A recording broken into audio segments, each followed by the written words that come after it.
wouldn't think that a basin called Death Valley would be one of the most beautiful places in the US.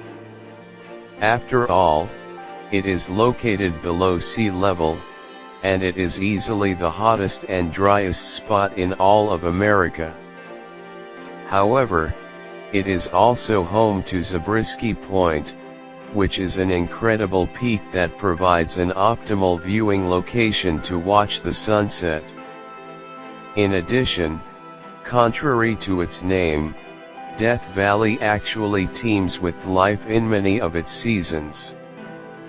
Wildflowers sprout gorgeously after storms, snow frosts clip tops in winter, and small oases provide life.